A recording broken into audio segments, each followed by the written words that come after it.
Smart phone സംസ്കാരം സമൂഹത്തിന് ഉയർത്തുന്ന വലിയ ഭീഷണിയാണെന്ന് അധ്യാപകനും പ്രമുഖ പ്രഭാഷകനുമായ ബിജു പുളിക്കലെടുത്ത് അമ്പനാഥിൽ SNDP യോഗം സംഘടിപ്പിച്ച കുടുംബയോഗത്തിൽ പങ്കെടുത്ത് സംസാരിക്കുകയായിരുന്നു അദ്ദേഹം. SNDP യോഗം അമ്പർനാഥ് ശാഖ സംഘടിപ്പിച്ച കുടുംബ സംഗമത്തിൽ മുഖ്യപ്രഭാഷകനായി സംസാരിക്കുകയായിരുന്നു ബിജു പുളിക്കലെടുത്ത്. ഇന്നാണെങ്കിൽ ചങ്ങമ്പുഴ ഇങ്ങനെ പാടുമായിരുന്നു, എവിടെ തിരിഞ്ഞു നോക്കിയാലും അവിടെല്ലാം കുനിഞ്ഞ തലകൾ മാത്രം എന്ന് പാടിയത്. ശരിയാണോ?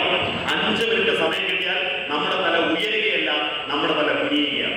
ഗുരുദർശനത്തിന്റെ കാലിക പ്രസക്തി സദസ്സുമായി സംവദിച്ചാണ് ബിജു തന്റെ സ്വതസിദ്ധമായ ശൈലിയിൽ അവതരിപ്പിച്ചത്. പരസ്പരം വർത്തമാനം പറച്ചിലില്ലാതെയായി പരസ്പരം ഒന്ന് സ്നേഹത്തോടെ നോക്കാനും ഇടപെടാനുമുള്ള അവസരങ്ങളില്ലാതെയായി.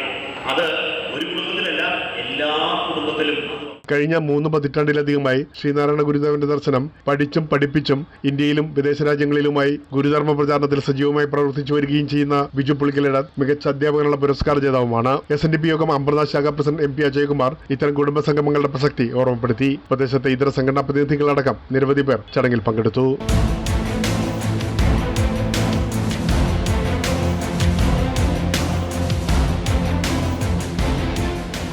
മഹാരാഷ്ട്രയിലെ ഏറ്റവും പുതിയ വാർത്തകളും വിശേഷങ്ങളുമായി അംശി മുംബൈ എല്ലാ ശനിയാഴ്ച വൈകിട്ട് 4:30 കൈരളി ന്യൂസിൽ.